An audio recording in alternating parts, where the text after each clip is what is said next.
Entre 5.500 e 4.400 anos atrás, antes do dilúvio, a vida na Terra funcionava sob regras completamente diferentes. Mas essa vegetação exuberante escondia um pesadelo. Enquanto as plantas cresciam sem parar, criaturas colossais caminhavam entre as árvores. E nas cidades, seres que não eram totalmente humanos governavam com mão de ferro, exigindo tributos que ninguém queria pagar. Neste vídeo, a gente vai reconstruir como era sobreviver nesse mundo antediluviano. O que significava caminhar entre predadores gigantes, a tecnologia proibida que surgiu do nada e o que realmente aconteceu quando os filhos de Deus decidiram descer à Terra. O último detalhe explica por que a destruição total foi a única saída. Sair de casa naquela época significava entrar num mundo que não foi desenhado para a escala humana. Imagine caminhar entre árvores que não tinham copa visível, subindo tanto que você perdia a ponta de vista na névoa. Samambaias cresciam até 15 metros, formando um teto verde que bloqueava qualquer luz direta. E não era sol normal, batendo na pele, havia uma luminosidade difusa, constante, vinda de cima, como se o céu tivesse um filtro permanente. Muitos estudiosos apontam que, segundo os registros mais antigos, existia uma camada de vapor cobrindo o planeta inteiro, uma espécie de estufa natural que segurava o calor. Mantinha tudo úmido e estável, sem tempestades, sem variação brusca de temperatura. Você caminhava entre troncos tão largos que 20 pessoas de mãos dadas não abraçavam. Alguns eram ocos e serviam de casa para famílias inteiras. Colher uma fruta virava uma operação militar cordas, equipe, gente subindo durante horas. Mas a vegetação era o menor dos seus problemas. O perigo real avisava quando o chão tremia. Você parava, olhava para o lado e via a manada. No livro de Jó, capítulo 40, há a descrição de uma criatura chamada Behemoth. A descrição bate perfeitamente com os grandes saurópodes, criaturas colossais pastando. O excremento deles formava montes fumegantes adubo natural. Sim, mas o cheiro era insuportável e ninguém ousava chegar perto. E não eram os únicos. Répteis voadores e aves de rapina enormes sobrevoavam as aldeias, pescando nos rios e, de vez em quando, pegando crianças distraídas. Por isso, telhados eram reforçados, muros eram altos e ninguém andava sozinho quando o sol baixava. A instrução de Deus era clara: dominem os animais. Mas me diz, como você domina algo com 20 toneladas? Só os espertos sobreviviam. Os lentos, os distraídos, eram eliminados pela necessidade bruta da natureza. Viver ali era travar uma batalha silenciosa todo dia. Mas, incrivelmente, não eram os animais gigantes o verdadeiro perigo. O pesadelo começou de verdade quando as pessoas olharam para cima e viram luzes descendo do céu. Luzes desciam do céu. Não eram meteoros, nem relâmpagos. Eram movimentos controlados, intencionais, vindo direto para as aldeias. Eles não desciam escondidos. Os vigilantes, é assim que textos como o livro de Enoque chamam esses seres, apareciam em praça pública, entravam nas cidades como se fossem donos do lugar. A primeira coisa que chocava era a altura. 2,5 metros, talvez 3, muito mais altos que qualquer homem da época. Mas o tamanho era detalhe perto da aparência. A pele deles emitia uma luminosidade fraca, como metal aquecido refletindo luz. Os olhos brilhavam no escuro. Eles falavam todas as línguas. Sabiam nomes, conheciam segredos de família que ninguém nunca tinha contado. E chegaram oferecendo presentes irresistíveis, sementes que germinavam na metade do tempo, técnicas de forjar metais que ninguém conhecia, segredos sobre as estrelas, plantas medicinais, o movimento dos planetas. O livro de Enoque lista os nomes desses líderes e o currículo de cada um. Azazel ensinou a guerra, espadas e escudos. Shemiasa ensinou a feitiçaria. Baraquel, a astrologia. Foi um download de conhecimento que levaria gerações para ser desenvolvido naturalmente. Tudo de uma vez. Mas, claro, havia um preço. E eles não pediram ouro. Eles pediram as mulheres. Gênesis 6, fala sobre isso de forma direta e brutal. Os filhos de Deus viram que as filhas dos homens eram bonitas e tomaram para si mulheres, as que quiseram. Não foi um pedido educado, foi uma tomada de posse. As famílias assistiam impotentes enquanto suas filhas eram escolhidas por seres celestiais. E quando essas uniões aconteceram, a biologia humana foi hackeada. As mulheres engravidavam, mas o que crescia no ventre delas não era normal. Eram bebês que nasciam com 1 metro de comprimento e uma fome que nada conseguia saciar. As parteiras sabiam, no momento do parto, que aquilo não era uma criança humana. Os bebês que nasciam dessas uniões proibidas já vinham ao mundo com cerca de 1 metro. Não era uma variação genética, era o padrão da nova espécie. As mães sofriam dores extremas e movimentos violentos dentro do ventre. Muitas não sobreviviam ao parto. Textos apócrifos descrevem o nascimento de figuras dessa época como algo diferente, bebês que abriam os olhos imediatamente e iluminavam o ambiente. Mas, com os Nefilim, o milagre era, na verdade, um filme de terror. O crescimento era assustadoramente rápido. Com 6 meses, já andavam. Com 2 anos, tinham a força de um adulto atlético.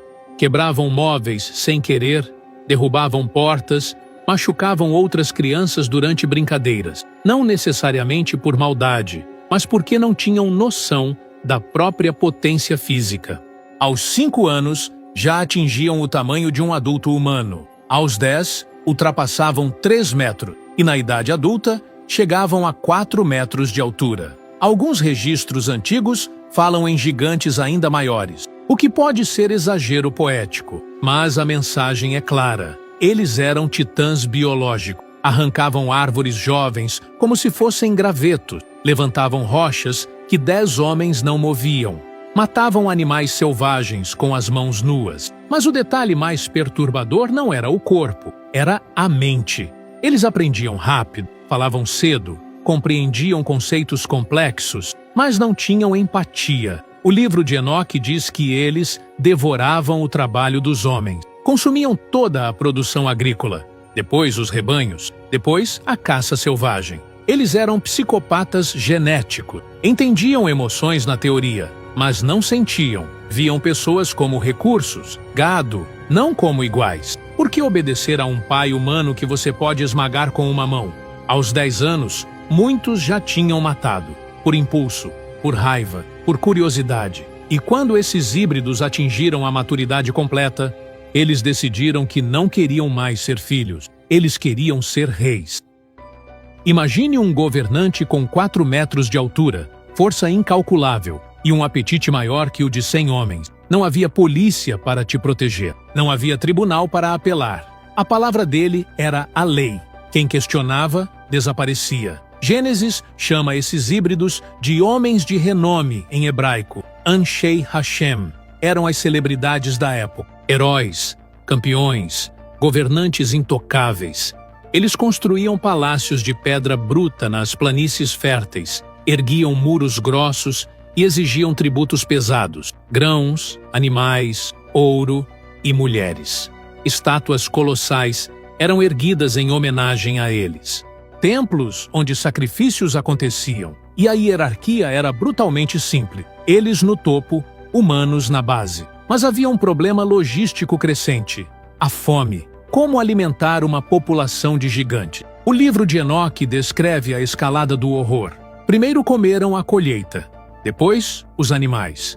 E quando isso acabou, começaram a olhar para os humanos. Tradições judaicas antigas mencionam que eles desenvolveram apetite por carne humana e sangue. O canibalismo não era feito às escondidas, virou ritual público, altares onde pessoas eram sacrificadas diante de multidões aterrorizadas. Crianças cresciam assistindo a isso, aprendendo que a vida humana não valia nada. Gênesis usa uma palavra específica para descrever a terra. Hamas significa violência injusta, opressão crua.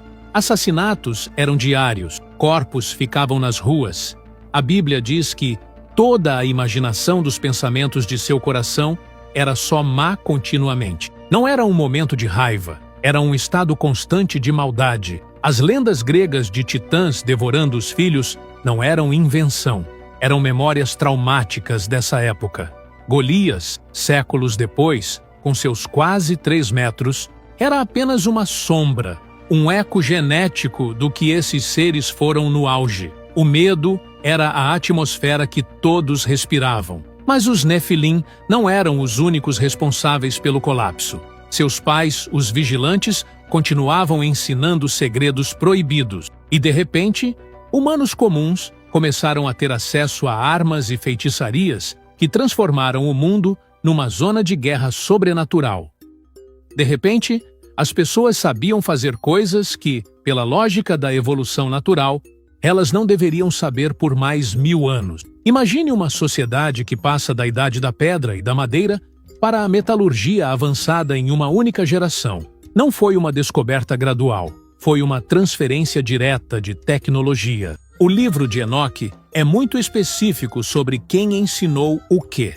Ele diz que Azazel, um dos líderes dos vigilantes, ensinou os homens a fazerem espadas, facas, escudos e couraças. Antes disso, conflitos eram resolvidos com força bruta ou ferramentas de caça. Depois de Azazel, a guerra se tornou industrializada. Lâminas que não perdiam o corte, metais que brilhavam ao sol e perfuravam carne como se fosse papel.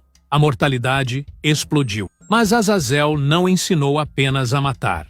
Ele ensinou a seduzir. O texto diz que ele revelou segredos sobre metais da terra e a arte de trabalhá-los. Braceletes, ornamentos, o uso de antimônio, o embelezamento das pálpebras. Pode parecer inofensivo hoje, mas pense no impacto disso naquela época. A vaidade se tornou uma arma. A obsessão pela aparência física, adornada com joias e pinturas nos olhos, criou uma cultura de superficialidade extrema. Mulheres competiam pela atenção dos deuses caídos, homens competiam por status visual. E não parou por aí. Outro líder, Shemiasa, ensinou o uso de raízes e encantamentos, o que hoje chamaríamos de farmaqueia, ou feitiçaria. O uso de substâncias para alterar a consciência e abrir portas mentais. Baraquel ensinou a astrologia, fazendo as pessoas deixarem de olhar para o Criador para adorarem a criação, guiando suas vidas pelo movimento das estrelas. Gênesis 4 confirma essa explosão cultural através da linhagem de Caim.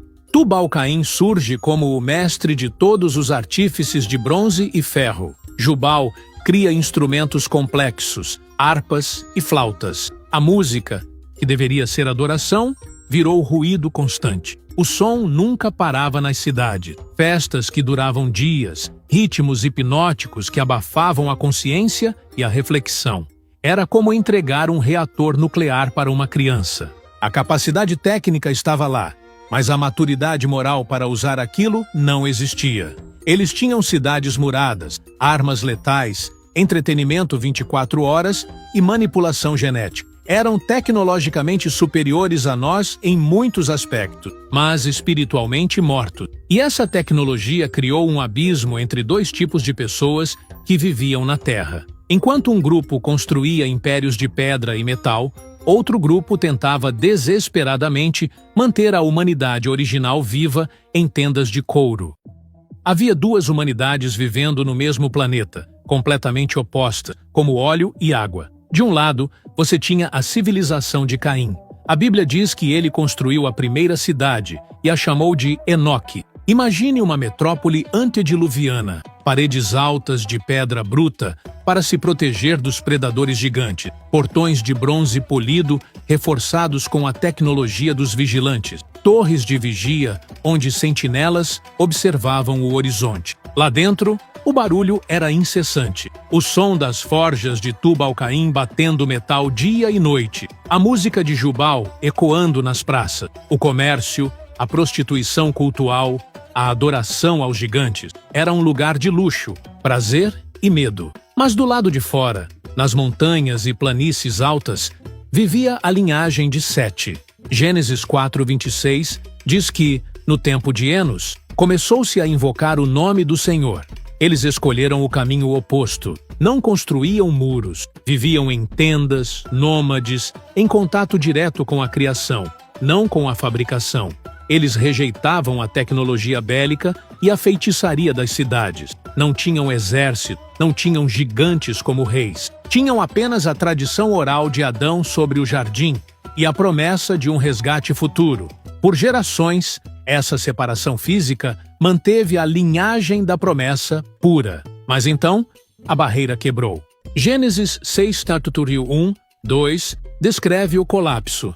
Vendo os filhos de Deus que as filhas dos homens eram formosas. A maioria das interpretações foca nos anjos, mas há uma camada humana aqui também.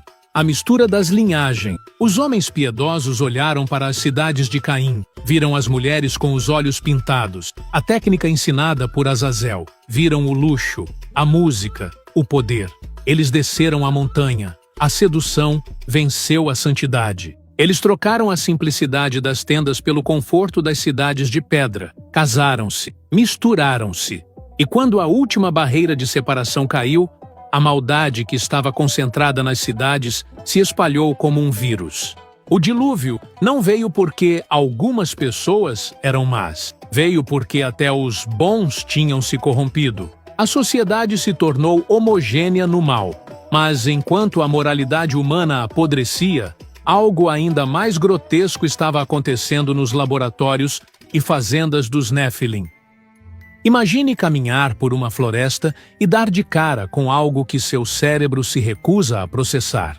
Um animal que não pertence à natureza. Gênesis 6:12 usa uma frase muito específica e estranha. Toda a carne havia corrompido o seu caminho sobre a terra. A maioria das pessoas lê isso e pensa apenas em pecados humanos. Mas a palavra hebraica ali é kol basar, que significa literalmente toda carne, toda matéria biológica. E o verbo shachat significa arruinar, deformar, destruir a função original. Textos antigos extrabíblicos, como o livro de Jazar, citado em Josué, e o livro dos Jubileus, são mais explícitos. Eles falam sobre a mistura de sementes entre espécies diferentes, o que hoje nós chamamos de manipulação genética. Os antigos descreviam como uma violação das barreiras da criação. Pense na mitologia grega, egípcia ou babilônica, centauros, minotauros, quimeras, esfinges. Nós olhamos para essas estátuas hoje e vemos fantasia criativa. Mas, e se estivermos olhando para retratos falados? E se essas lendas forem, na verdade, memórias traumáticas de uma época em que a engenharia genética saiu de controle? Deus estabeleceu em Gênesis 1 a lei de que cada ser se reproduziria segundo a sua espécie. Havia uma barreira de segurança no código genético. Quando os vigilantes e seus descendentes quebraram essa barreira, o resultado foi um show de horrores, criaturas instáveis, predadores que o ecossistema não conseguia sustentar, animais em dor constante, presos entre duas naturezas incompatíveis. A cadeia alimentar entrou em colapso porque nada mais se encaixava onde deveria. O mundo tinha virado um laboratório a céu aberto, sem ética e sem freio. Isso muda a perspectiva sobre o dilúvio, não muda? Muitos veem o dilúvio como um ato de raiva, mas olhando por esse ângulo, ele parece mais uma quimioterapia cósmica. O código da vida na Terra estava tão contaminado, tão irreversivelmente alterado, que a única maneira de salvar a biologia original era eliminar as células cancerígenas e recomeçar do zero. Não havia inocentes na natureza. Havia apenas contaminação. Mas enquanto a biologia colapsava nas florestas e campos, dentro das cidades de pedra, a sociedade humana estava descendo para um nível de barbárie que faria qualquer filme de terror parecer conto de fadas. Porque a única lei que restou nas ruas era a lei do mais forte, e um homem decidiu transformá-la em poesia.